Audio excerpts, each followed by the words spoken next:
Andhra Pradesh stamps and registration శాఖలో నెల్లూరు డీఐజీగా పనిచేస్తున్న కిరణ్ కుమార్ వికృత చేష్టలు బయటపడ్డాయి. పలువురు మహిళలతో వివాహేతర సంబంధం పెట్టుకున్న కిరణ్ వేరే మహిళతో ఉన్న ఫోటోలను తన భార్య అనసూయారాణికి పంపి వేధింపులకు గురి చేస్తున్నాడు. భార్యా బిడ్డలను రోజు చావబాదుతూ చిత్రహింసలు పెడుతున్నాడు కిరణ్. ఇందులో భాగంగానే గత రాత్రి సైతం భార్యను చితకబాడాడు డీఐజీ కిరణ్. భర్త దాడిలో స్పృహ కోల్పోయిన అనసూయారాణిని వెంటనే ఆసుపత్రికి తరలించారు స్థానికులు. ఓ ప్రైవేట్ ఆసుపత్రిలో కిరణ్ భార్యకు చికిత్స అందించారు వైద్యులు. అనంతరం అనసూయారాణి తన భర్తపై గుంటూరు అరండల్పేట పోలీస్ స్టేషన్లో ఫిర్యాదు చేసింది. అనసూయారాణిని ప్రేమించి పెళ్లి చేసుకున్నాడు కిరణ్. అనసూయారాణి ప్రస్తుతం ఎల్ఐసిలో అసిస్టెంట్ మేనేజర్గా పనిచేస్తుంది. పోస్టల్ కాలనీలో వీరు నివాసం ఉంటున్నారు.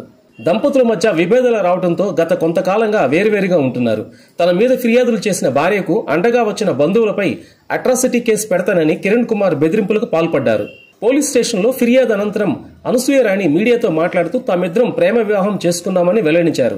తనకు పిల్లలు పుట్టకపోవడంతో ఒక పాపను దత్తత తీసుకుందామని 2012లో సరోగసి ద్వారా ఓ బాబు పుట్టినట్లుగా తెలిపారు. అయితే కొన్నేళ్లుగా వేరే మహిళలతో తన భర్త అక్రమ సంబంధాలు పెట్టుకుని తనను ఇబ్బంది పెడుతున్నాడంటూ ఆమె ఆవేదన వ్యక్తం చేశారు.